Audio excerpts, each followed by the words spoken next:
Pay attention to this hospital parking garage CCTV footage. March 14, 2024, 22:47. Dubai, United Arab Emirates. The camera is mounted on level B2 of Al Rashid Medical Center's underground parking structure and captures exactly 23 seconds.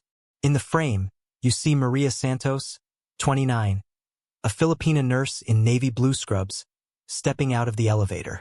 She's doing something completely normal. Walking toward her car, phone in left hand, keys in right, purse over her shoulder. Nothing looks wrong at first. But watch closely. Notice at 22 hours 47 minutes and 8 seconds. She slows. Just 2 seconds. Her head turns left toward the shadows between the pillars. Notice at 22 hours 47 minutes and 11 seconds. Her hand goes to her abdomen. Protective, unconscious. The way pregnant women touch their bellies when they're nervous. Her phone drops from her other hand. In the next 9 seconds, Maria's body language shifts from caution to pure terror. At 22 hours 47 minutes and 13 seconds, a man in a white doctor's coat steps from behind the pillar. Maria's body jerks backward. At 22 hours 47 minutes and 15 seconds, she turns to run. At 22 hours 47 minutes and 17 seconds, he closes the distance in 3 strides and grabs her arm. Hard. You can see her body twist, trying to pull away. At 22 hours 47 minutes and 19 seconds, she's pulling against his grip, her free hand reaching back toward her dropped phone. He doesn't let go. At 22 hours 47 minutes and 22 seconds, he drags her back toward the elevator. Her feet stumble. She's not walking. She's being pulled. Her mouth is open like she's saying something, maybe pleading, maybe screaming. The camera has no audio. At 22 hours 47 minutes and 28 seconds, the elevator doors open. He pushes her inside. Her hands go up, defensive, protective, one arm across her stomach. At exactly 22 hours 47 minutes and 31 seconds, the elevator doors close with both of them inside. The camera angle doesn't capture faces clearly, just 2 silhouettes struggling. One taller, stronger. One pregnant, terrified, dragged against her will. And this is what makes this footage different from every other clip you've seen. For minutes earlier, Maria had texted her roommate, "He wants to talk. I'm scared. If I don't come home tonight, you know who I was with." She knew. She knew she was in danger. She tried to run. She fought. But the man dragging her into that elevator had something she didn't. Power, position, and access to level B3, the only floor in the hospital with no security cameras. That is the last time anyone sees Maria Santos alive. By 2 a.m., Joy Reyes knew something was wrong. She sat on the edge of her bed in the small apartment she shared with 3 other Filipina nurses, staring at her phone, reading Maria's last text message over and over. The message had come in at 10:43 p.m. It was now past 2 in the morning. Maria's night shift had ended at 10:30 p.m. The drive home took 15 minutes. She should have been back hours ago. Joy called Maria's phone, straight to voicemail. She called again. Same thing. She tried 3 more times, each unanswered call tightening the knot of fear in her stomach. The other roommates woke up. They tried calling too. Nothing. At 3 a.m., they made a decision. They would go to the hospital. They arrived at Al Rashid Medical Center at 3:47 a.m. The night security guard recognized them immediately. He worked the graveyard shift and knew most of the night staff by face. When they asked if he'd seen Maria Santos leave, he checked his log. Her employee badge had been scanned out at 10:34 p.m. She'd left through the staff exit. After that, nothing. They went to the parking garage. Level B2. Employee section. Maria's car was still there. A white Toyota Corolla, parked in her usual spot, 3rd row from the elevator. The car was locked. Through the window, they could see her purse on the passenger seat. Her water bottle in the cup holder. Everything exactly as she would have left it for a normal shift. Except Maria wasn't there. Joy felt her hands shaking as she pulled out her phone. She called the Dubai police non-emergency line at 4:12 a.m. She was transferred twice before she reached someone who would listen. A woman's voice, calm and professional, asked her to explain the situation. Joy did. The officer took down the information and told her to come to the station first thing in the morning to file an official missing person report. They filed the report at 6 a.m. The officer behind the desk was a young Emirati woman who looked tired from the night shift. She took down Maria's information methodically. Name, age, nationality, place of employment, last known location, physical description. When Joy showed her the text message, "He wants to talk. I'm scared. If I don't come home tonight, you know who I was with." The officer's expression changed. She sat up straighter. She asked Joy to forward the message to her official email immediately. Within 2 hours, the case was escalated. Missing foreign national. Possible foul play. Text message indicating fear. Detective Aisha Rahman was assigned. Maria Santos was 29 years old.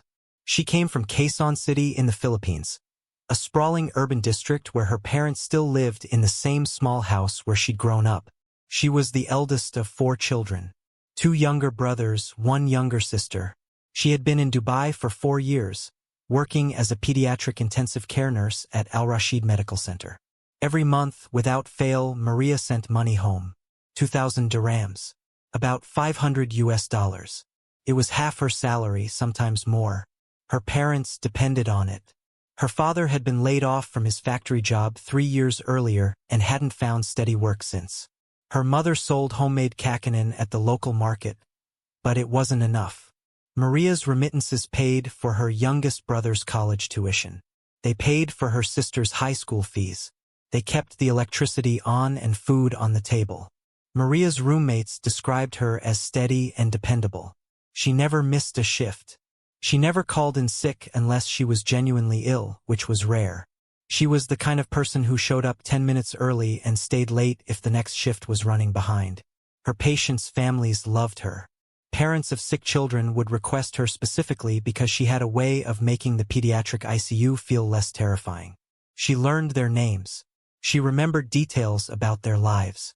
She brought small treats for the siblings who had to wait in the family room during visiting hours. She attended Mass every Sunday at St. Mary's Catholic Church with the other Filipino nurses. She video called her family every Saturday morning without fail. She saved every dirham she could because her goal was to eventually bring her parents to Dubai to live with her once she earned enough for a bigger apartment and a family visa. But something had changed in the last few months. Her roommates noticed. Maria had become withdrawn. She stopped going to church. She stopped joining them for their Sunday gatherings at the Filipino restaurant in Dara, where they would eat pancit and lumpia and gossip about hospital drama. She started taking extra shifts, working nights almost exclusively, claiming she needed the differential pay. She lost weight first, then started gaining it back in a way that looked different. Her face became rounder. She worked the night shift in the pediatric ICU, 7 p.m. to 7 a.m., 3 days on, 2 days off, rotating schedule. Her visa was sponsored by the hospital. Her labor contract was standard for foreign nurses. 2-year term, renewable. She was currently in her 3rd contract cycle. The hospital was prestigious. 400 beds. Private healthcare facility serving wealthy Emirati nationals and international patients. Located in the Jumeirah district, glass and marble exterior, state-of-the-art equipment, luxury patient suites. The kind of place where a single night stay could cost more than Maria made in a month. The medical staff was international. Doctors from the UK, Australia, South Africa, Egypt, Lebanon. Nurses from the Philippines, India, Pakistan, Nepal. The hierarchy was rigid and absolute. Doctors at the top, almost exclusively men. Nurses at the bottom, almost exclusively women. For foreign nurses like Maria, the power imbalance was more than professional. Their visas were tied to their employment. If they lost their jobs, they had 30 days to find new sponsorship or leave the country. Complaining about working conditions meant risking deportation. Reporting harassment meant risking retaliation. Speaking up meant risking everything. So most stayed quiet. Most endured. Most survived by keeping their heads down and their mouths shut. Maria had survived that way for 4 years, until something happened that made silence impossible. Until she became pregnant with a secret that would get her killed. The man in the white coat had a name, Dr. Rashid Al-Mazrui. 46 years old, medical director of Al Rashid Medical Center. Emirati national from a prominent Dubai family with connections to real estate development and government healthcare contracts. He had been medical director for 8 years. Before that, he practiced as an anesthesiologist for 12 years at various hospitals across the Emirates. Dr. Al-Mazroui was married. 18 years. His wife, Layla, came from an equally prominent family. Her father owned a construction company that had built half the luxury hotels in Dubai Marina. The marriage had been arranged when Rashid was 28 and Layla was 25, the way many marriages still were in traditional Emirati families. They had 3 children, a son, 16 years old, attending an elite international school. Twin daughters, 13 years old, excelling in private academies. From the outside, Dr. Al-Mazroui's life looked perfect. He lived in a gated villa community in Arabian ranches. He drove a black Mercedes S-Class. He wore custom-tailored suits and Swiss watches that cost more than most people made in a year. He appeared in the society pages of Gulf News at charity galas and medical conferences. He gave interviews about healthcare innovation and patient care excellence. He was respected, admired, successful. His colleagues described him as charming and professional, always polite to staff, never raised his voice, never lost his temper in stressful situations. The kind of leader who remembered birthdays and asked about people's families. He had a reputation for being particularly supportive of the international nursing staff. He advocated for better housing allowances. He pushed for more reasonable shift rotations. He seemed to genuinely care. But there was something else. Something quieter. Something the female staff noticed but rarely spoke about openly. Dr. Al-Mazroui paid particular attention to certain nurses. Young ones. Pretty ones. Foreign ones who had no family in Dubai and no power to push back. He would compliment their work excessively. He would ask personal questions that felt just slightly too personal. He would offer to help with visa renewals or housing issues. He would invite them to discuss their career development over coffee. Most were smart enough to decline politely. Most understood the subtext. Most kept their distance while maintaining professional courtesy. But occasionally one wouldn't. Occasionally one would accept the coffee invitation. And that's when things would shift. That's when professional interest would become personal attention. That's when mentorship would become something darker. Maria Santos had been that one. It started in June 2023. Maria had been working night shifts in the pediatric ICU for 2 years by then. She was good at her job. Calm under pressure. Excellent with children. The kind of nurse that doctors trusted to handle critical situations without constant supervision. Dr. Al-Mazroui often worked late in his administrative office, which was on the same floor as the PICU. He would stop by during her shifts, ostensibly to check on critical patients, but he always seemed to linger near Maria's station. At first, it was professional. He would ask about patient charts.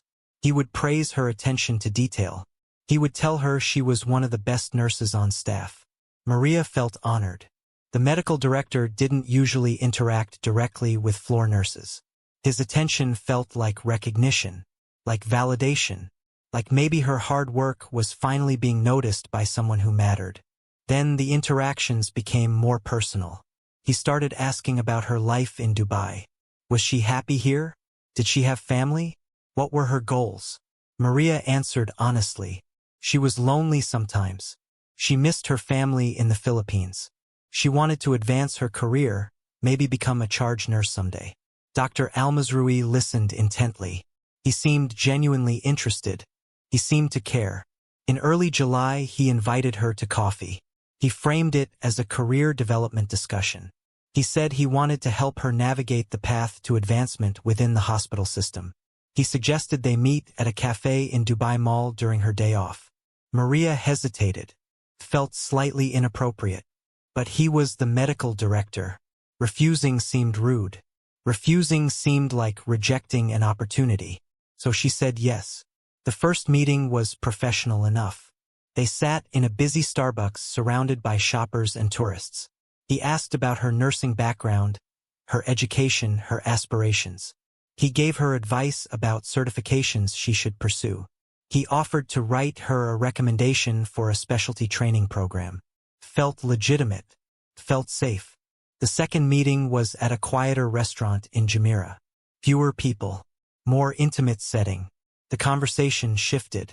He asked about her personal life. Was she dating anyone? Did she have a boyfriend back home? Maria said no. She'd been focused on work, on sending money home, on building stability. Romance hadn't been a priority. Dr. Almazrui smiled. He said someone as dedicated and beautiful as her deserved happiness. The compliment made her uncomfortable, but she didn't know how to respond without seeming ungrateful. The third meeting, he touched her hand across the table. Just briefly, just a moment, but it crossed a line and they both knew it. Maria pulled her hand back gently, trying not to offend. Dr. Almazrui apologized smoothly. He said he'd overstepped. He said he just found her company so refreshing compared to the stress of his daily life. His marriage was difficult, he said. Arranged, not chosen. His wife didn't understand him. They lived separate lives under the same roof. He was lonely too. Maria should have stopped meeting him. She should have recognized the pattern. But she was lonely. She was isolated. She was far from home in a country where she had no real support system. And here was someone powerful, someone important, someone who seemed to genuinely see her as more than just a foreign worker. Felt good to be seen. By August, the relationship had become physical. He rented a serviced apartment in Business Bay under a company account. He told her it was for visiting executives, but it became their meeting place. Maria knew it was wrong. She knew he was married. She knew she was risking her job, her visa, everything she'd built. But he made her feel special. He made her feel chosen. He told her he cared about her deeply. He said they would figure things out. He said his marriage was already over in all but paperwork. Maria believed him. She wanted to believe him. For 6 months, she believed him. Then, in January 2024, Maria's period didn't come. She waited a week, thinking it was stress. Then 2 weeks. Then she couldn't deny it anymore. She bought a pregnancy test from a pharmacy in a neighborhood far from her apartment, paying cash, avoiding eye contact with the pharmacist. She took it in a hospital bathroom during her shift, locked in a stall, hands shaking as she watched the second line appear. Positive. The terror was immediate and overwhelming. Pregnancy outside of marriage in the UAE was technically illegal. Could mean deportation. Could mean jail time. Even if authorities didn't prosecute, the hospital would fire her the moment they found out. Her visa would be cancelled. She'd be sent home in disgrace. Her family would be shamed. The money she sent every month would stop. Everything she'd worked for would be destroyed. She didn't tell Dr. Almazrui immediately. She spent 2 weeks paralyzed by fear, working her shifts in a fog, throwing up in bathroom stalls, trying to figure out what to do. She researched abortion clinics, but they required marriage certificates or legal documentation she didn't have. She researched leaving Dubai quietly, but she had nowhere to go. Going home pregnant and unmarried would devastate her Catholic family. On January 28th, she finally told him. They met at the service department. She'd practiced what she would say, but the words came out broken and terrified. She was pregnant. 14 weeks. She didn't know what to do. She needed his help. His reaction wasn't what she'd hoped for. He didn't embrace her. He didn't promise everything would be okay. His face went rigid. His first question was, "Are you absolutely sure it's mine?" The accusation stung worse than anything else could have. She'd never been with anyone else. He knew that. He'd known she was inexperienced when they started.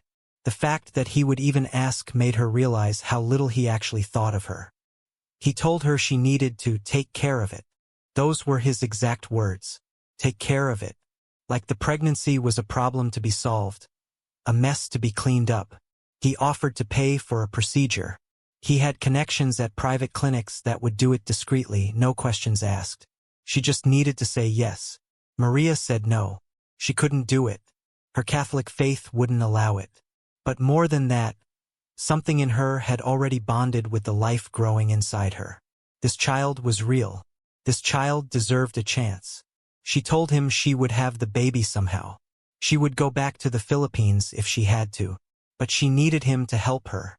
She needed financial support. She needed acknowledgement that this was his child too. Dr. Almazrui's expression turned cold. He said she was being irrational.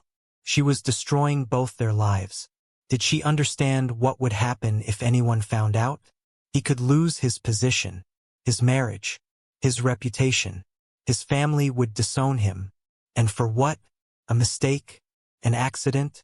That's when Maria realized the truth. She wasn't special to him. She'd never been special. She'd been convenient, available, powerless. And now that convenience had become a liability, he wanted her gone. February was a nightmare. Dr. Almazrui stopped answering her messages except to tell her again and again to terminate the pregnancy. When they crossed paths at the hospital, he was ice cold, professional, distant, as if nothing had ever happened between them. Maria felt herself unraveling. She couldn't eat. She couldn't sleep. She couldn't focus on work. Her roommates asked what was wrong. She said she was just tired. By early March, Maria made a decision. She would have the baby. She would quit her job before she started showing obviously. She would go home to the Philippines and face whatever consequences came. But before she left, she wanted one thing from Dr. Almazrui: acknowledgement, financial support, moral responsibility. He owed her that much. He owed their child that much. On March 10th, she sent him a text from a new number. She'd bought a cheap prepaid SIM card to avoid the hospital monitoring their phones. The message was simple: I'm leaving Dubai next month. I need to meet one last time. We need to arrange support for the baby. If you won't do this voluntarily, I'll tell your wife. I'll tell hospital administration. I'll make sure everyone knows what you did. She didn't want to threaten him. She hated that it had come to this. But she was desperate. She had no leverage except the truth. And the truth, she thought, was powerful enough. Dr. Almazrui didn't respond for 2 days. Then on March 12th, a message came back. Okay, let's meet and discuss this properly. I'll help you. We'll figure out a plan. Maria felt a wave of relief. Finally, he was taking responsibility. They arranged to meet on March 14th, after her shift ended. He said they needed privacy to discuss the details. He suggested the hospital parking garage, level B2, near her car. It was quiet there after 10 p.m. They could talk without being seen. Maria agreed. She told her roommate Joy about the meeting. She sent the text message at 10:43 p.m., just before walking to the elevator. He wants to talk. I'm scared. If I don't come home tonight, you know who I was with. She was scared. She was right to be scared. Because Dr. Rashid Almazrui hadn't spent those 2 days planning how to support her. He'd spent them planning how to make her disappear. Detective Aisha Rahman was 38 years old, an Emirati woman who had spent 15 years with the Dubai police. She'd worked her way up from patrol officer to the criminal investigation department specializing in missing persons and homicides. She was known for being thorough, relentless, and impossible to intimidate. When she took on a case, she didn't let go until she had answers. The Maria Santos case landed on her desk at 8:30 a.m. on March 15th. She read through the initial report filed by Joy Reyes and the other roommates. Missing Filipina nurse. Last seen leaving work at Al Rashid Medical Center. Car still in parking garage. Purse still in car. Phone going straight to voicemail. And most critically, that text message. He wants to talk. I'm scared. If I don't come home tonight, you know who I was with. Detective Rahman called Joy immediately. They met at a coffee shop in Dara at 10 a.m. Joy brought the other roommates. 3 women who all worked as nurses at different hospitals across Dubai. They were terrified. They kept looking around nervously, as if being seen talking to police might somehow put their own visas at risk. Rahman understood. She'd worked with enough foreign nationals to know how vulnerable they felt, how much power their employers held over their lives. Joy showed Rahman everything on her phone. The text messages between her and Maria. The unanswered calls from the night of March 14th. The timeline of when they'd realized something was wrong. Rahman took notes methodically. She asked questions that the women found uncomfortable but necessary. Did Maria have a boyfriend? Was she seeing anyone? Had she mentioned any problems at work? Any conflicts with patients or colleagues? The roommates hesitated. Then Joy made a decision. She told Ramon the truth. Maria had been different in recent months. Withdrawn. Secretive. She'd stopped going to church. She'd been gaining weight in a way that looked like pregnancy. And she'd mentioned, just once, in late January, that she was dealing with a complicated situation with someone at the hospital. She wouldn't say who. She wouldn't give details. But Joy had suspected it was romantic. Possibly with a doctor. Ramon's instincts sharpened. Complicated situation. Someone at the hospital. Someone Maria was scared to meet. Someone powerful enough that she wouldn't name him even to her closest friends. This wasn't a random disappearance. This was targeted. Ramon went to Al Rashid Medical Center at 1 p.m. that same afternoon. She requested to speak with hospital administration and to review security footage from March 14th. The hospital's director of operations, a British man named Colin Henderson, met her in a sterile conference room. He was polite but guarded. He said the hospital took employee safety very seriously. He expressed concern for Maria. But when Ramon asked to see security camera footage, his tone changed. He said they needed to protect patient privacy. The footage might show patients or families in vulnerable situations. They couldn't just hand over surveillance recordings without proper legal authorization. Ramon had expected this. She'd brought a warrant request already drafted. She told Henderson she could have it signed by a judge within 2 hours, or he could cooperate voluntarily and save everyone time. Henderson made a phone call. 20 minutes later, he gave her access to the security office. The security supervisor was a Pakistani man named Farhan who'd worked at the hospital for 6 years. He pulled up the footage from March 14th without hesitation. Ramon started with the staff exit cameras, tracking Maria's movements through the building. She saw Maria scanning out at 10:34 p.m. She saw her walking toward the elevator bank that led to the parking garage. She saw her press the button for level B2. Then Ramon asked for the parking garage cameras. There were 3 cameras on level B2, one covering the elevator exit, one covering the main parking rows, one covering the entrance ramp. Farhan pulled up the footage from camera 1, the elevator exit. The timestamp read 22 hours 46 minutes and 53 seconds. The elevator doors opened. Maria Santos stepped out, alone, walking toward the employee parking section. Ramon watched the next 30 seconds 6 times. She saw everything. Maria walking normally for the first few steps, then slowing at 22 hours 47 minutes and 8 seconds. Her head turning left, her hand going to her stomach, her phone dropping. Then at 22 hours 47 minutes and 13 seconds, a figure in a white medical coat emerging from behind a concrete pillar. Maria's body jerking backward. Her attempt to run at 22 hours 47 minutes and 15 seconds. The man closing the distance and grabbing her arm at 22 hours 47 minutes and 17 seconds. The struggle. The dragging. Maria being pulled back toward the elevator. The doors closing at 22 hours 47 minutes and 31 seconds with both of them inside. Ramon felt her blood pressure spike. This wasn't a voluntary meeting. This was an abduction. This was force. She asked Farhan to zoom in on the man's face, but the angle was wrong and the lighting was poor. All she could make out was his build.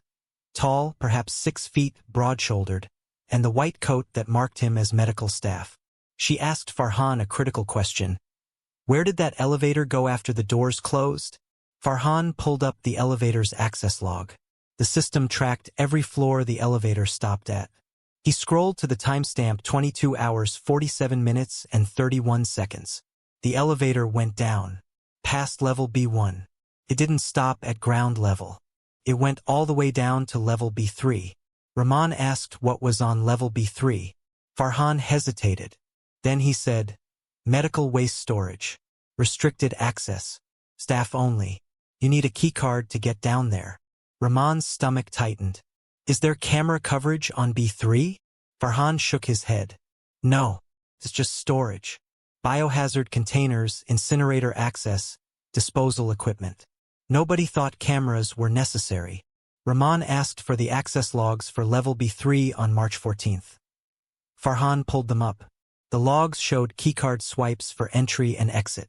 At 22 hours 52 minutes and 47 seconds, someone's keycard opened the B3 access door. At 23 hours 34 minutes and 12 seconds, the same keycard was used again to exit. 41 minutes. Someone had been down there for 41 minutes with Maria Santos. Rahman leaned forward. Show me whose keycard it was. Farhan clicked on the entry. The name appeared on screen.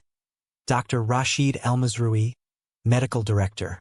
Rahman sat back slowly. She'd worked enough cases to know what this meant. The medical director, the most powerful person in the hospital. Meeting a junior nurse in a restricted area with no cameras. A nurse who'd texted her roommate that she was scared. A nurse who'd tried to run when she saw him. A nurse who was now missing. She asked Farhan to pull up more footage. She wanted to see if Dr. Almazroui's car left the hospital that night, and if so, when. Farhan switched to the parking garage exit camera. Rahman watched the timestamp carefully. At 23 hours 41 minutes and 26 seconds, a black Mercedes S-Class exited Level B2. The license plate was clearly visible. Farhan cross-referenced it with the hospital's employee vehicle registry. It belonged to Dr. Rashid Almazroui. Rahman asked if the car came back that night. Farhan fast-forwarded through the footage. At 1 hour 23 minutes and 47 seconds, the same Mercedes returned. It parked in the director's reserved spot on Level B1. At 1 hour 31 minutes and 4 seconds, Dr. Almazroui's keycard accessed his administrative office. He stayed there for 17 minutes. At 1 hour 47 minutes and 52 seconds, he left the building entirely. Rahman asked Farhan to make copies of all the footage immediately. Every camera angle from March 14th. Every access log entry. Every elevator record. She didn't care about patient privacy anymore. This was a potential homicide investigation. While Farhan burned the files to a drive, Rahman called her supervisor. She explained what she'd found. The text message. The surveillance footage showing a struggle. The medical director's access to a restricted area with no cameras. The victim's car still in the garage, abandoned. Her supervisor gave her authorization to bring Dr. Almazroui in for questioning immediately. Rahman left the hospital with the security footage at 4:47 p.m.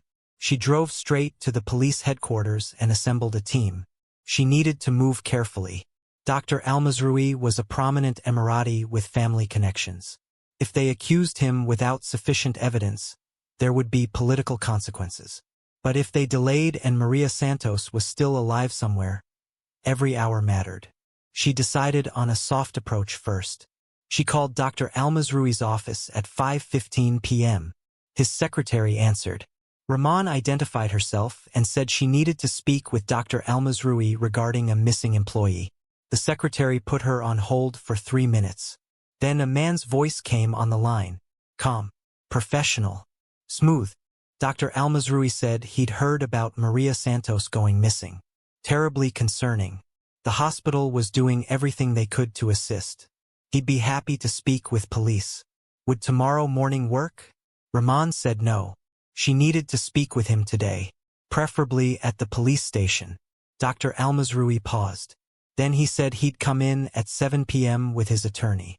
Dr. Rashid Almazroui arrived at Dubai Police Headquarters at exactly 7 p.m. on March 15th. He wore an expensive charcoal suit, crisp white shirt, no tie. His lawyer was a tall Lebanese man named Karim Nasser, one of the top criminal defense attorneys in the Emirates. They were shown to an interview room on the 3rd floor.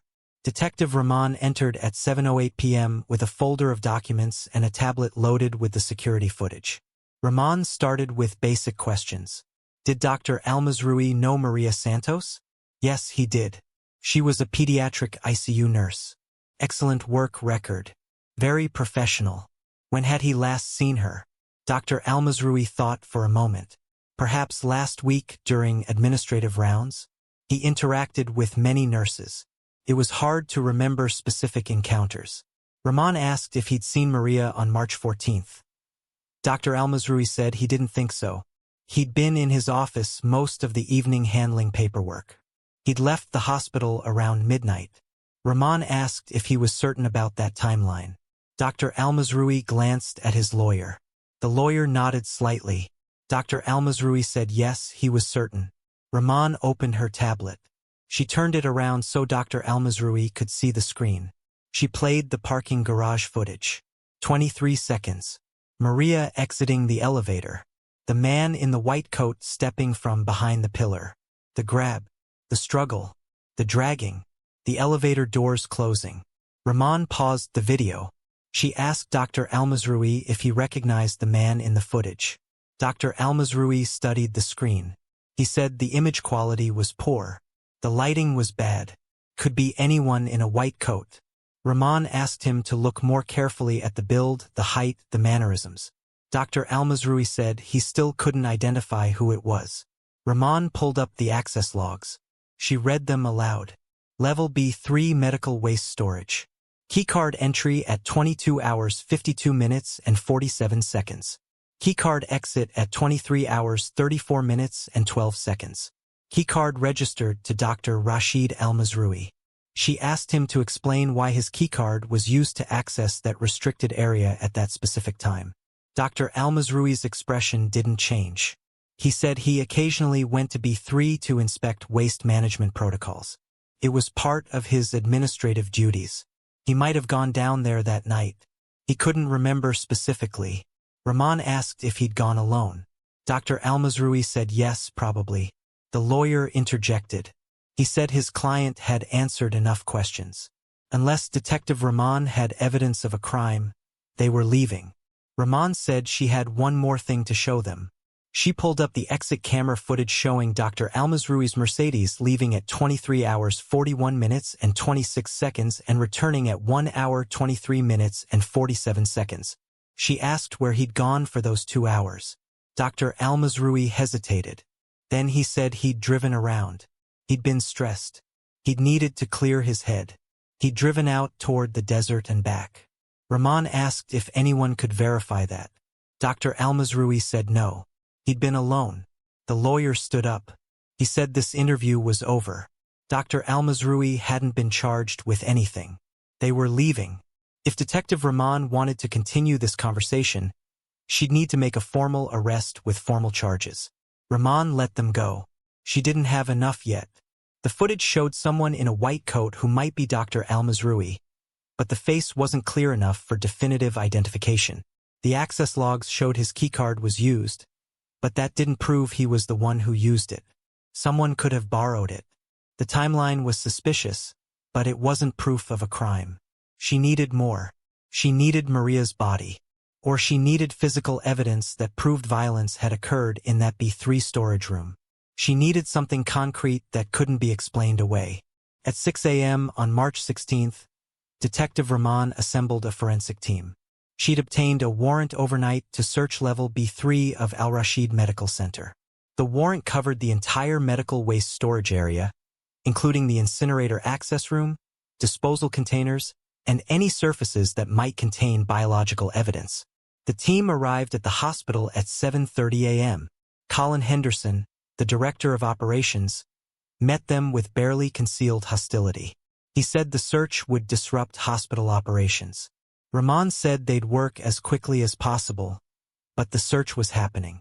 Henderson assigned Farhan, the security supervisor, to escort them to B3 and unlock the access doors. Level B3 was exactly as Farhan had described. A long concrete corridor lit by fluorescent lights that hummed and flickered. The air smelled of industrial disinfectant mixed with something organic and rotting.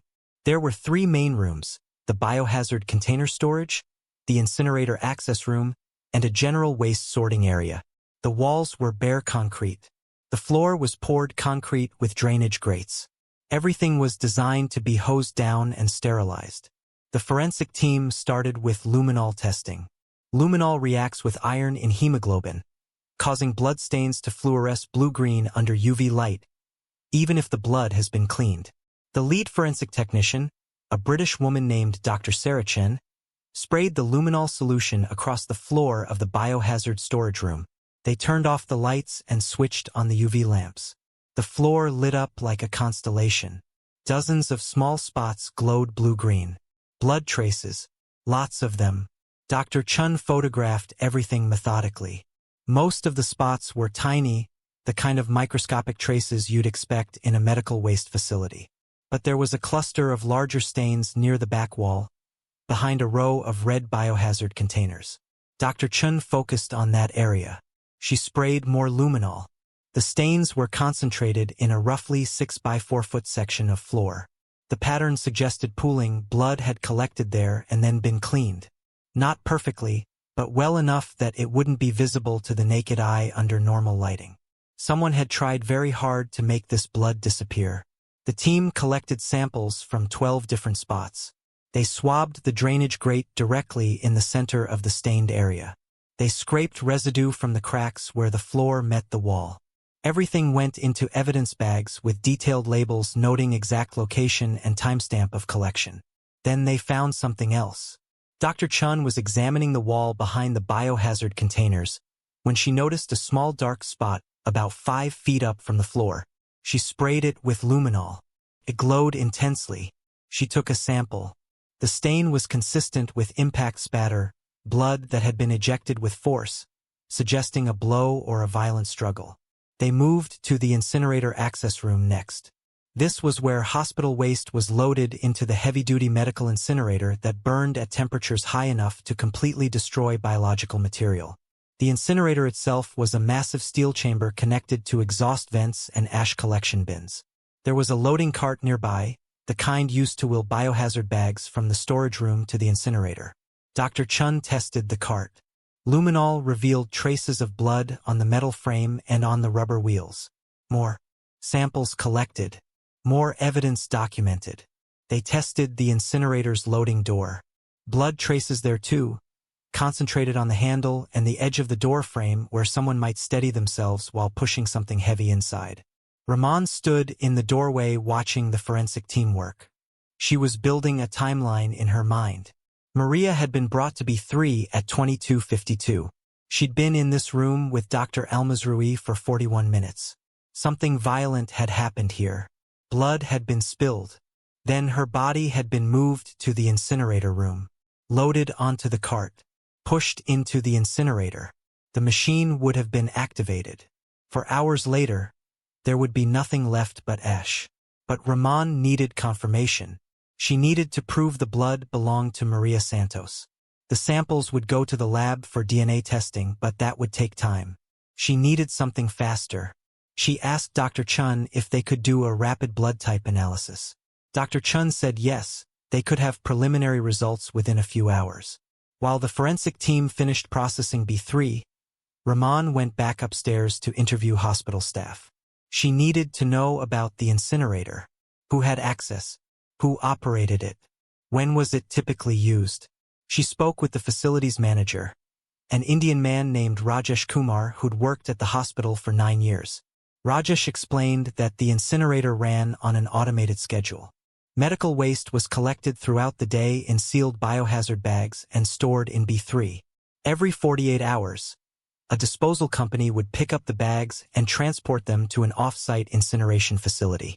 But the hospital also had its own on-site incinerator for emergency disposal of highly contaminated materials. Things like surgical waste from infectious disease cases that couldn't wait for the regular pickup. The on-site incinerator required administrative authorization to use.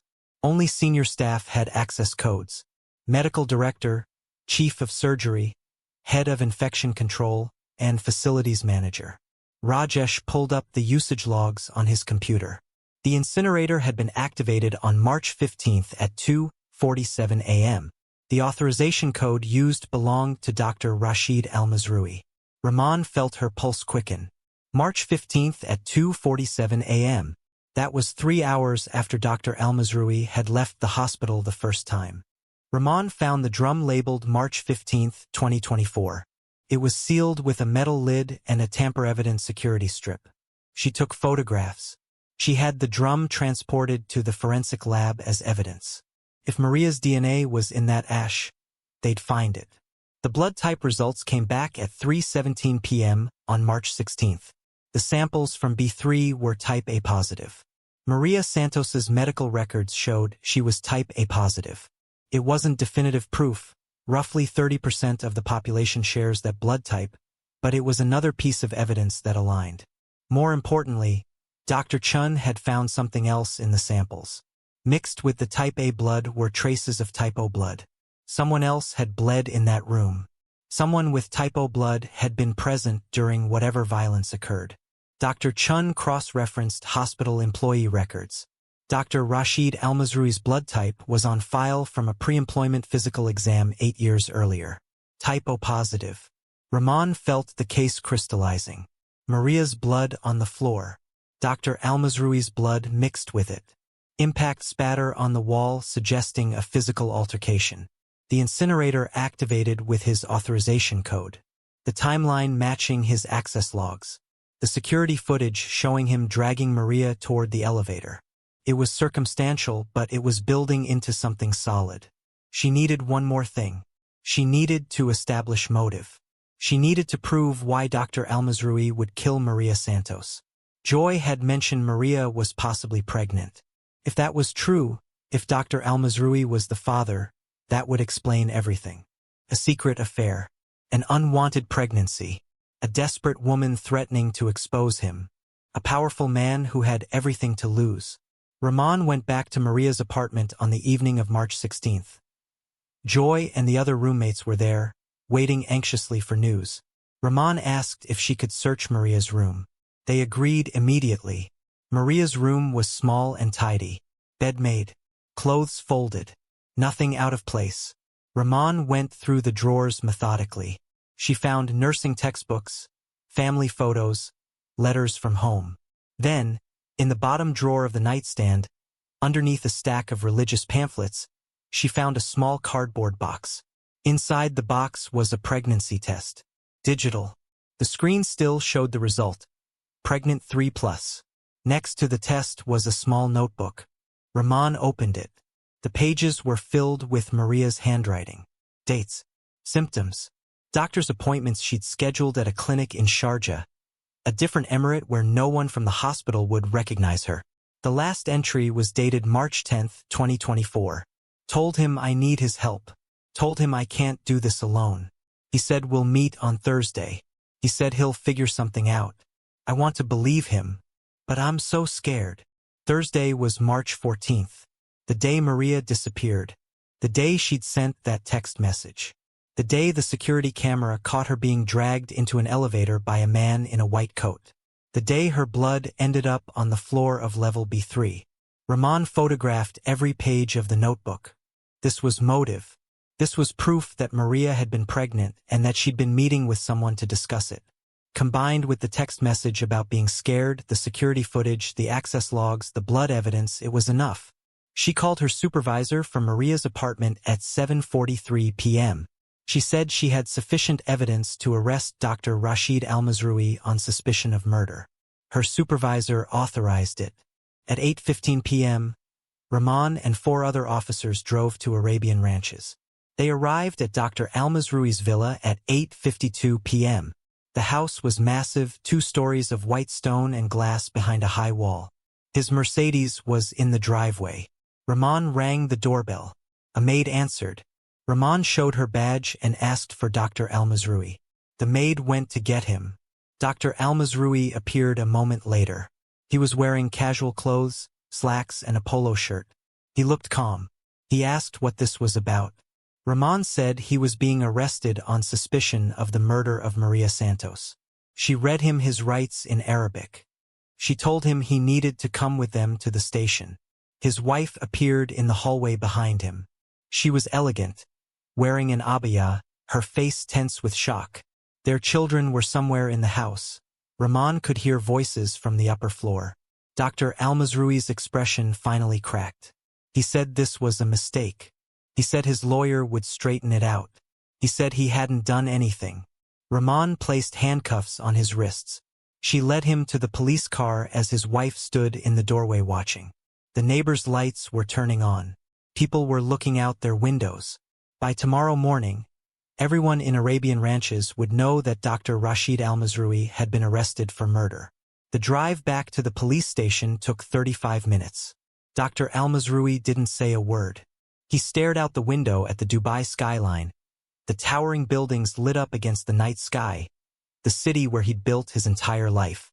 A life that was now collapsing around him. Ramon looked at him in the rearview mirror.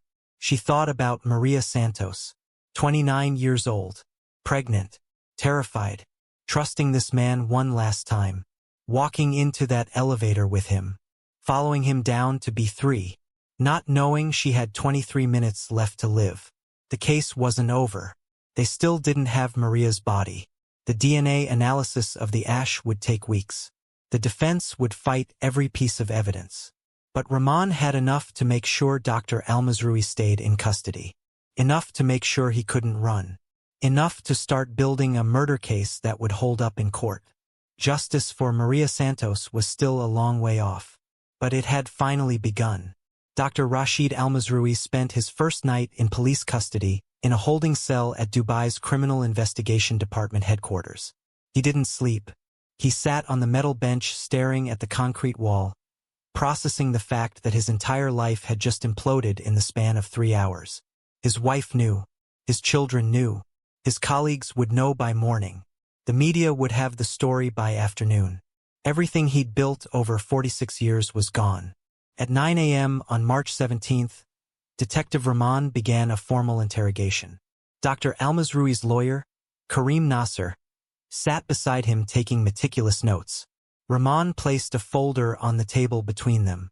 She opened it slowly, letting Dr. Al-Mazrui see what was inside.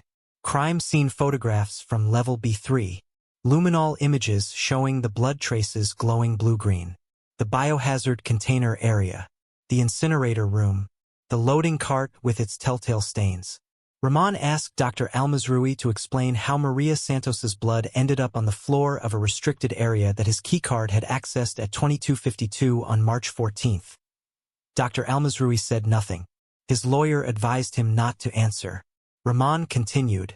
She said the forensic team had found 2 blood types in that room. Type A positive, matching Maria Santos. Type O positive, matching Dr. Al-Mazrui's medical records. She asked how his blood got there. The lawyer interjected. He said blood type matching wasn't definitive identification. Millions of people shared those blood types. Proved nothing. Rahman agreed. That's why they'd sent samples for full DNA analysis. Results would be available in 2 weeks. But she already knew what they'd show. She could see it in Dr. Al-Mazrui's face. The way his jaw tightened when she mentioned DNA. The way his hands clasped together on the table, knuckles white. Rahman shifted tactics. She pulled out her tablet and played the parking garage footage again. 23 seconds of Maria trying to run, being grabbed, being dragged.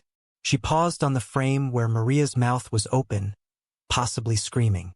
She asked Dr. Al-Mazrui what Maria had been saying in that moment. Was she begging him to let her go? Was she pleading for her baby's life? Dr. Al-Mazrui's composure finally cracked. His eyes filled with tears. He said, "You don't understand the pressure I was under." The lawyer immediately grabbed his arm, told him to stop talking. But Dr. Al-Mazrui shook him off. He said, "My whole life was about to be destroyed. My marriage, my career, my children's future." She wouldn't listen to reason. She wouldn't terminate the pregnancy. She threatened to tell everyone. She gave me no choice. The lawyer stood up. He said the interrogation was over. He said anything his client had just said was inadmissible because it was obtained under duress. Rahman didn't argue. She'd recorded every word. No choice was as close to a confession as she was going to get right now.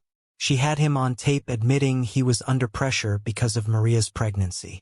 Admitting she'd threatened to expose him. Admitting he felt he had no choice. That phrase, no choice, would haunt the trial, because Dr. Rashid Al-Mazrui had choices. He could have divorced his wife. He could have faced public scandal. He could have provided financial support for Maria and their child. He could have lost his job and his reputation and still walked away with his life. Maria Santos didn't have those choices. Maria Santos got dragged into an elevator and murdered because the man who'd promised to love her decided his comfort mattered more than her existence. While Dr. Almazrui sat in his cell, Rahman's team executed search warrants on his office, his car, and his home. The office search yielded his personal computer. The IT forensics team imaged the hard drive and began analyzing his internet history. What they found was damning. Starting on February 1, 2024, 2 weeks after Maria told him she was pregnant, Dr. Almazrui had conducted a series of searches that revealed his state of mind. Abortion clinics Dubai, no questions. How to convince someone to terminate pregnancy. Legal consequences adultery UAE. Paternity test accuracy. Then, more ominously, searches that showed his thinking had shifted from persuasion to elimination. Undetectable poisons. How long does DNA survive after death? Medical waste incineration temperatures. Police investigation missing person Dubai. He'd also searched for information about Maria specifically. Filipina nurse visa requirements. Deportation process UAE. Embassy contact Philippines Dubai. He'd been researching ways to make her leave the country. When that hadn't worked, he'd researched ways to make her disappear permanently. The phone records were equally devastating. Dr. Almazrui had 2 phones. His official iPhone that he used for hospital business and family calls. And a second phone, a cheap Android burner purchased from an electronics shop in Dara in June 2023, paid for in cash. That second phone had been used exclusively to communicate with Maria Santos. The phone company provided records going back 9 months. Hundreds of text messages. Late-night calls that lasted hours. The early messages were romantic, manipulative. You're the only person who truly understands me. My marriage is just an arrangement. You're my real connection. I think about you constantly. By January, after Maria revealed her pregnancy, the tone shifted. You need to be reasonable about this. Think about what's best for both of us. You're being selfish. By March, the messages became threatening. You'll regret forcing my hand. Don't make me do something we'll both regret. The final exchange, recovered from the phone company's servers, happened on March 14th. March 14th, 8:34 p.m. Dr. Almazrui. Meet me in parking garage level B2 at 11 p.m. We'll talk privately. March 14th, 8:41 p.m. Maria. I don't want to meet in the parking garage. Can we meet somewhere public? March 14th, 8:47 p.m. Dr. Almazrui. It needs to be private. I have a solution. I'll help you, but we can't be seen together. B2, 11 p.m. Don't make this harder than it has to be. March 14th, 9:12 p.m. Maria. Okay, I'll be there. That was the last message Maria Santos ever sent from her phone. After that, her phone went dark. It never connected to a cell tower again. It never pinged a GPS location. The forensic team believed Dr. Almazrui had destroyed it along with her body, probably thrown it into the incinerator after the murder.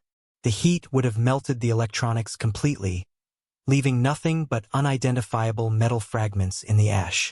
The search of Dr. Almazrui's Mercedes revealed more evidence. The car had been professionally detailed on March 15th at 3 p.m., less than 16 hours after Maria disappeared. The detailing receipt was still in the glove compartment. Full interior deep clean, trunk sterilization, carpet shampooing, leather conditioning. Cost: 850 dirhams. The timing was suspicious. Why would someone pay for emergency professional detailing the day after a colleague went missing? The forensic team processed the car anyway, hoping the detailing hadn't eliminated everything. They used luminol in the trunk. Faint traces of blood appeared near the wheel well and in the carpet fiber near the trunk latch. The stains were microscopic, the kind that survive even professional cleaning if they soak deep enough into porous materials. Samples were collected and sent for DNA analysis. They also found something in the trunk that the detailers had missed. Wedged in the crack between the trunk floor and the side panel was a single long black hair. Human hair, approximately 16 inches long. The lab would compare it to hair samples from Maria's apartment, from her hairbrush that Joy had provided as evidence. The search of Dr. Almazroui's home was conducted on March 18 with a separate warrant. His wife, Layla, watched from the doorway as police officers went through her husband's belongings. She looked devastated, humiliated. She'd known her husband had affairs. That was almost expected in certain social circles, but she'd never imagined it would end like this. Murder. A dead pregnant mistress. Her family's name destroyed. In Dr. Almazroui's home office, investigators found a locked drawer in his desk. They forced it open. Inside was a burner phone, the same one that had been texting Maria. Next to it was a small jewelry box. Inside the box was a delicate gold necklace with a cross pendant. The necklace looked inexpensive, the kind of thing you'd buy at a mall kiosk. Joy Reyes later identified it. She'd seen Maria wearing it every single day. Maria's mother had given it to her before she left for Dubai. It was her most precious possession. She never took it off. Dr. Almazroui had kept it. After killing her, after burning her body, after destroying every trace of her existence, he'd kept her necklace. Why? As a trophy? As a reminder? As some twisted memento of what he'd done? The psychology of it was disturbing. It showed premeditation. It showed he'd taken the necklace off her body deliberately, before putting her in the incinerator. It showed this wasn't a crime of passion. This was calculated murder. On March 22, Detective Rahman received preliminary DNA results from the lab. The analysis had been expedited because of the high-profile nature of the case. The blood found on level B3 contained two distinct DNA profiles. The first profile matched reference samples taken from Maria's toothbrush and hairbrush. Certainty: 99.97%. The second profile matched a blood sample taken from Dr. Almazroui during his arrest processing. Certainty: 99.96%. The blood in the trunk of the Mercedes matched Maria's DNA. The hair found in the trunk matched Maria's DNA. The case was no longer circumstantial. This was hard science. Maria Santos had bled in that restricted room. Dr. Almazroui had bled in that same room. Maria's body had been in his car trunk. Her necklace had been in his home office drawer. The ash analysis took longer. The incinerator had been running at 1,200 degrees Celsius for 4 hours. At that temperature, soft tissue and bone are reduced to powder. But DNA can sometimes survive in microscopic fragments, especially in tooth enamel or dense bone material that doesn't fully combust. The forensic team sifted through the ash drum using specialized equipment. They found fragments that tested positive for human remains. The DNA was degraded, but they extracted enough intact sequences to run a comparison. The results came back on April 3rd. The ash contained DNA consistent with Maria Santos's profile. Probability: 94.3%. It wasn't the 99% plus certainty they had with the blood samples, but it was enough for court. Combined with everything else, it proved Maria Santos's body had been destroyed in that incinerator. The media coverage was relentless. The story broke on March 17th, the day after Dr. Almazroui's arrest. Gulf News ran it as front-page news. Hospital director arrested in nurse's disappearance. By March 18th, it had gone international. CNN, BBC, Al Jazeera all picked up the story. Pregnant Filipina nurse missing in Dubai. Prominent doctor accused of murder. Hospital love affair turns deadly. The Filipino community in Dubai was devastated and furious. Thousands of Filipino nationals worked in the UAE as nurses, domestic workers, construction laborers, service staff. They all understood the power imbalance Maria had faced. They all knew what it meant to be foreign, vulnerable, dependent on an employer's sponsorship for your right to exist in the country. Maria's story was their worst nightmare made real. On March 24th, over 5,000 people gathered outside the Philippine embassy in Dubai for a candlelight vigil. They held photos of Maria. They sang hymns. They demanded justice. They demanded better protection for migrant workers. Filipino politicians back in Manila issued statements condemning the exploitation of overseas workers. The Philippine ambassador to the UAE held a press conference saying they would monitor the case closely, and ensure Maria's family received support. Maria's family arrived in Dubai on March 26. Her mother, Elena, her father, Roberto, her younger sister, Isabel. They looked shattered. They'd flown across the world to a country they'd never visited, to search for a daughter who they now knew was dead and burned to ash. Detective Rahman met with them privately. She explained what the investigation had found. She showed them the evidence except for the most graphic crime scene photos. She told them Maria had tried to run. She told them Maria had fought. She told them Maria hadn't suffered long. That last part was a lie.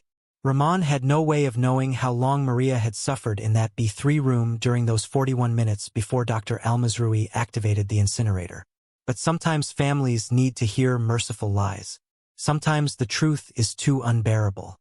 Maria Santos asked one question through her tears. Can we have her body to bury? Rahman had to tell her no. There was no body, only ash mixed with medical waste. The ash had been retained as evidence and would remain in police custody until after the trial. Even after the trial, the ash couldn't be separated into what was Maria and what was contaminated hospital waste. Elena would never have a grave to visit. She would never have a place to lay flowers. Her daughter would exist only in memory and in photographs. The grief in that room was suffocating. Rahman had worked homicides for 15 years. She'd notified hundreds of families of deaths. This was different. This wasn't a car accident or a sudden illness. This was a woman who'd trusted the wrong person. A woman who'd made the mistake of falling in love with someone who saw her as disposable. A woman who'd been murdered for the crime of being pregnant and asking for help. As the prosecution built its case, more witnesses came forward. Hospital staff who'd been too afraid to speak before now felt emboldened. A junior doctor testified that he'd seen Dr. Al-Mazrui and Maria having an intense conversation in a hallway in February. Maria had been crying. Dr. Al-Mazrui had been gripping her arm, speaking urgently. When the junior doctor had asked if everything was okay, Dr. Al-Mazrui had said it was a personal matter and sent him away. A cleaning staff member testified that she'd seen Dr. Al-Mazrui going down to level B3 multiple times over the past few months. Always late at night, always alone. She thought it was strange but hadn't reported it because he was the medical director. You didn't question the medical director. The medical waste disposal driver testified about the incinerator being used on March 15th. He said it was unusual. The on-site incinerator was almost never activated. The hospital preferred off-site disposal to avoid the liability and environmental scrutiny. The fact that it had been used at 2:47 a.m. on an emergency authorization was extremely suspicious.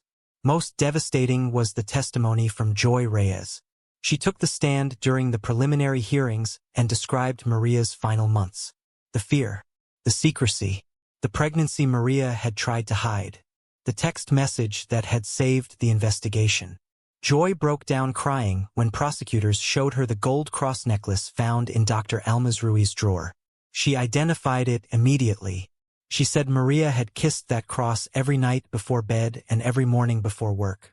She said Maria believed God would protect her. The defense tried to paint Maria as a manipulative woman who'd trapped Dr. Al-Mazrui with a pregnancy, who'd threatened to destroy his life for money. They suggested she might have run away. They suggested the blood evidence could be explained by a consensual encounter that went wrong. They suggested Dr. Al-Mazrui had panicked and made poor decisions but hadn't actually committed murder. None of it held up. The security footage showed Maria trying to run. The text message showed she was afraid. The search history showed premeditation. The DNA evidence showed her blood and his blood mixed together in a violent confrontation. The incinerator logs showed her body had been destroyed with his authorization code. The necklace showed he'd kept a trophy. On May 8, 2024, the Dubai public prosecution formally charged Dr. Rashid Al-Mazrui with first-degree premeditated murder, evidence tampering, abuse of authority, and destruction of human remains.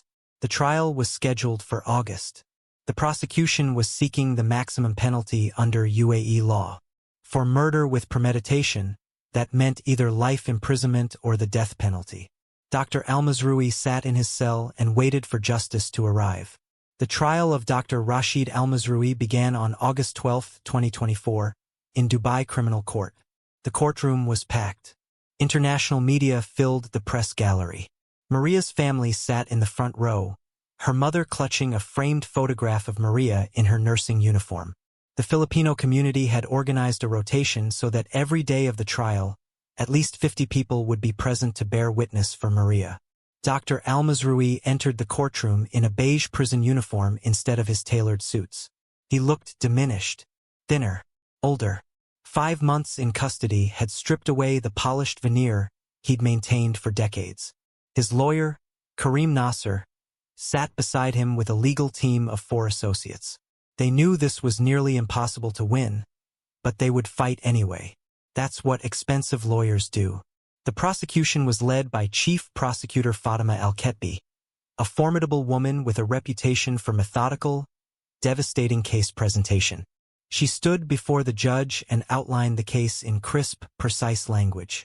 She said this was a case about power and its abuse, about a man who used his position to exploit a vulnerable woman, about a pregnancy that threatened his comfortable life, about a murder planned and executed with cold calculation. Over the next 3 weeks, the prosecution called 31 witnesses. Detective Rahman walked the court through the investigation step by step. The text message, the security footage, the search of level B3, the blood evidence, the DNA analysis, the incinerator logs, the burner phone records, the internet search history. Each piece of evidence was presented with meticulous documentation.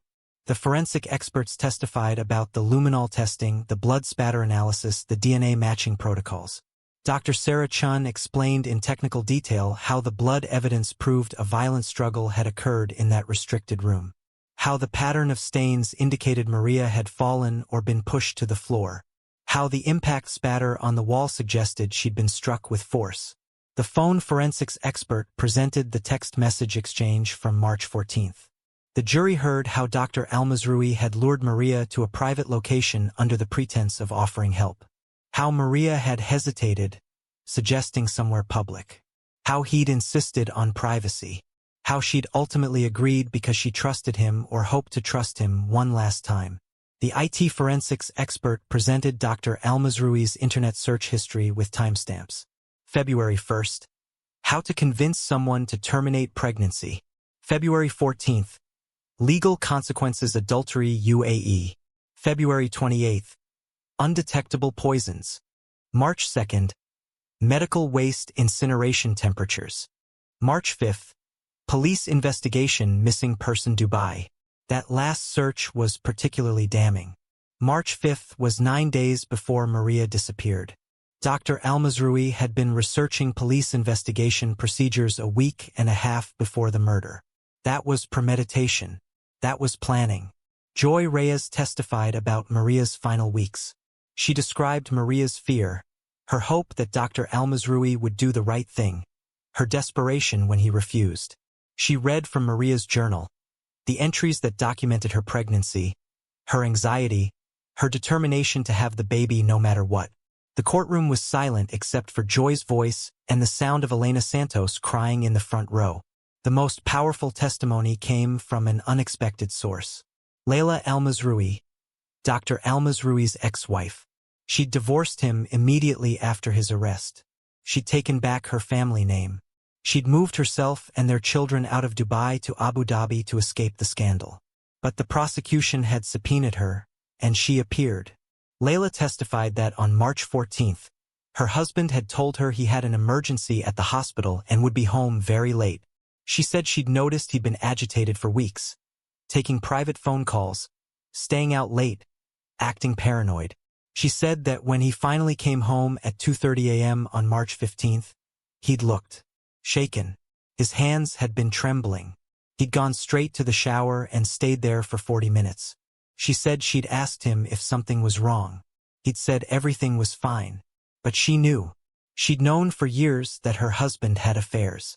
She'd looked the other way because that was expected in her social circle. But that night, something had felt different. Something had felt wrong. The prosecution asked if she'd noticed anything else. Layla paused. Then she said yes. The next morning, March 15th, her husband had left the house at noon with a bag. She'd asked what was in it. He'd said work clothes that needed dry cleaning. But when he came back 2 hours later, the bag was gone and he'd scheduled the Mercedes for detailing. She hadn't thought much of it at the time. Now she understood. He'd been disposing of evidence. The defense tried to create reasonable doubt. They argued that the security footage didn't clearly show Dr. Almazroui's face. They argued that someone could have stolen his keycard and access codes. They argued that the blood evidence could have been planted. They argued that Maria could have injured herself accidentally and Dr. Almazroui had panicked and made terrible decisions but hadn't actually murdered her. None of it was convincing. The circumstantial evidence was too overwhelming. The timeline was too precise. The digital footprint was too clear. Dr. Almazroui's own words during his interrogation, "She gave me no choice," echoed through the courtroom. The defense called character witnesses. Colleagues who said Dr. Almazroui had always been professional. Patients who said he'd provided excellent care. His own family members who said he was a good father. But character references couldn't explain away DNA evidence. They couldn't explain away the incinerator logs. They couldn't explain away Maria's blood mixed with his blood in a restricted room he'd accessed with his personal keycard. On September 3rd, the defense made their final argument. Karim Nasser stood before the court and acknowledged that his client had made terrible mistakes. He'd had an affair. He'd acted poorly when Maria became pregnant. He'd panicked when she disappeared. But panic wasn't murder. Poor judgment wasn't murder.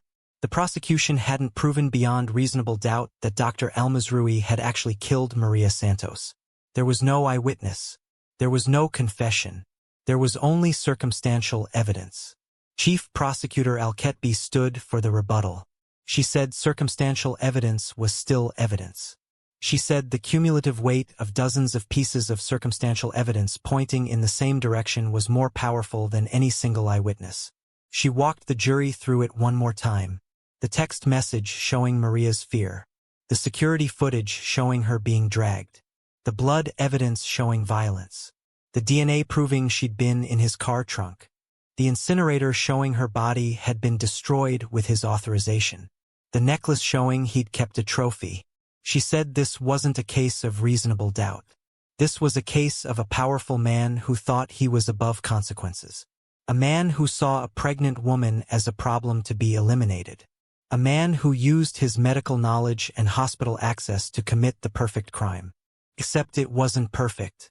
Because Maria Santos had been smart enough to leave evidence. She'd texted her roommate. She'd created witnesses. She'd made sure that even in death, the truth would emerge. The jury deliberated for 11 hours over 2 days. On September 5, 2024, they returned with a verdict. Guilty. First-degree premeditated murder. Guilty. Evidence tampering. Guilty. Abuse of authority. Guilty. Destruction of human remains. Guilty. The courtroom erupted. The Filipino community members stood and applauded. Maria's mother collapsed in her seat, sobbing with relief and grief.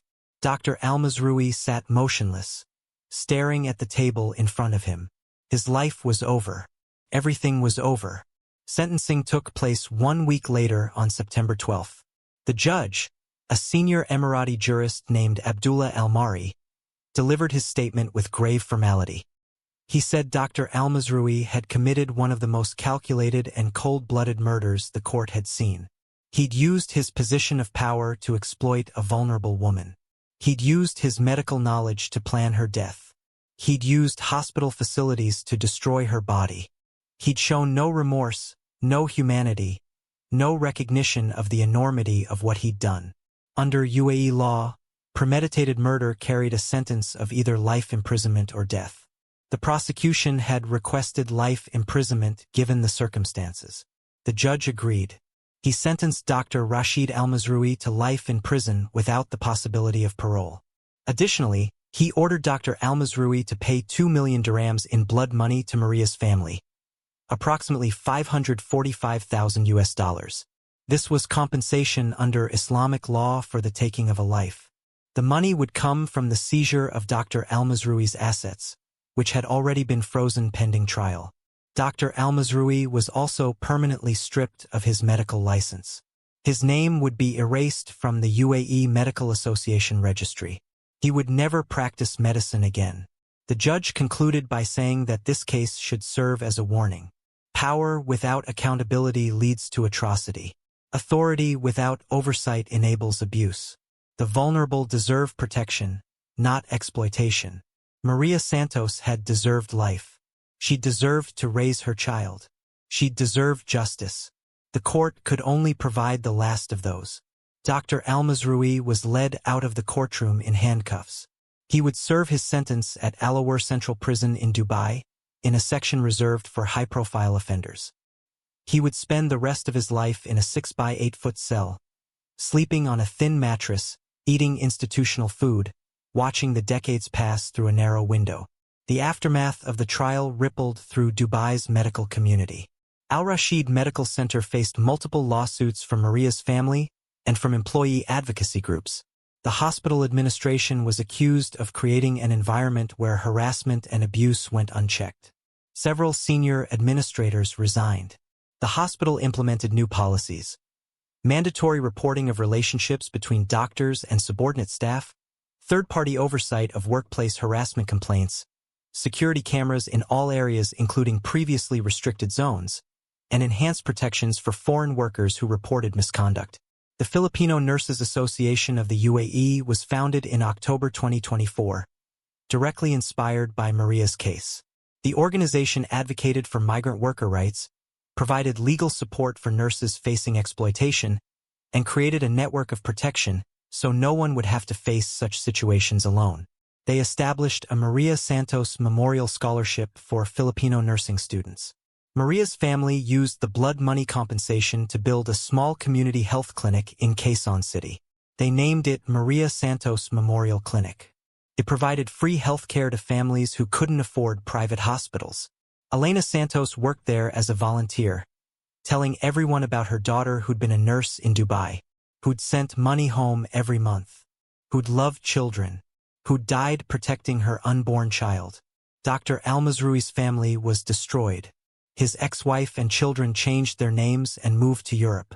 His son dropped out of school and entered therapy for trauma.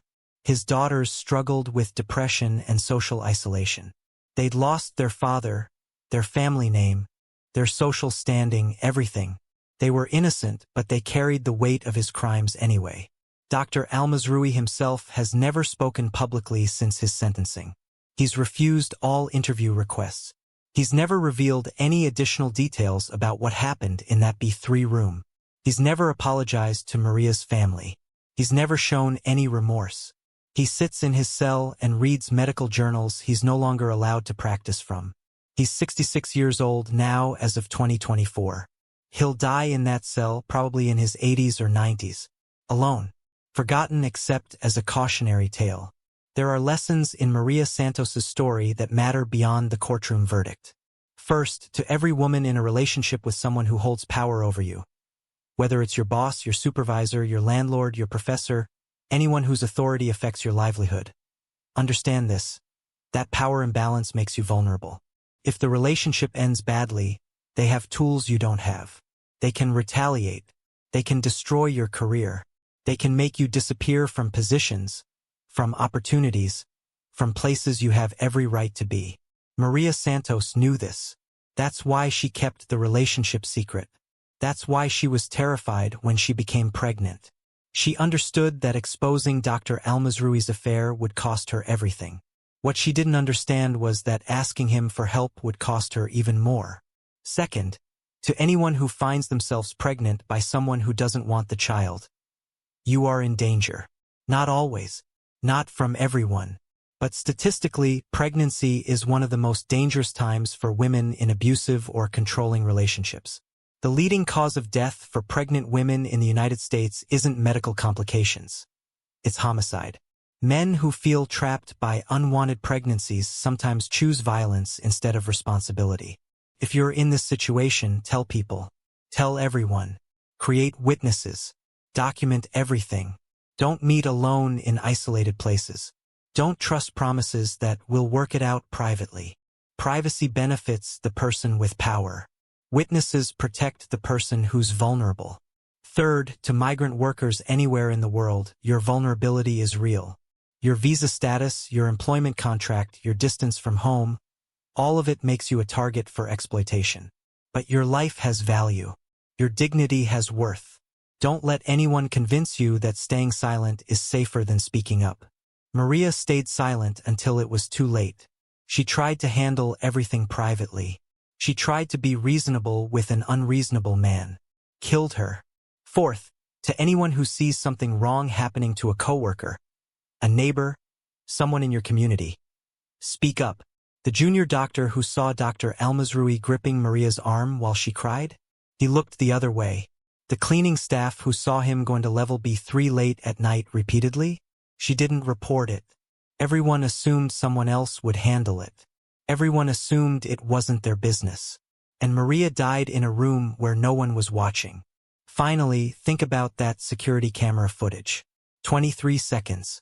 Maria stepping out of the elevator, walking normally, then sensing danger. Her hand going to her pregnant belly. Her attempt to run. The man in the white coat grabbing her. The struggle. The elevator doors closing. That footage saved the case. Without it, Dr. Almazrui's story, that Maria ran away, that she abandoned her job and her family, that she simply vanished, might have been believed. Foreign workers disappear from Dubai all the time. Some run from debts.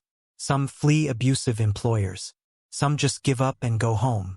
No one investigates very hard. But that camera captured the truth. It showed Maria's fear. It showed her resistance. It showed that she didn't go willingly. Technology became her final witness. Here's what haunts Detective Rahman to this day. Maria Santos did everything she was supposed to do. She worked hard. She followed rules. She sent money home to her family. When she realized she was in danger, she told someone. She created evidence. She sent that text message.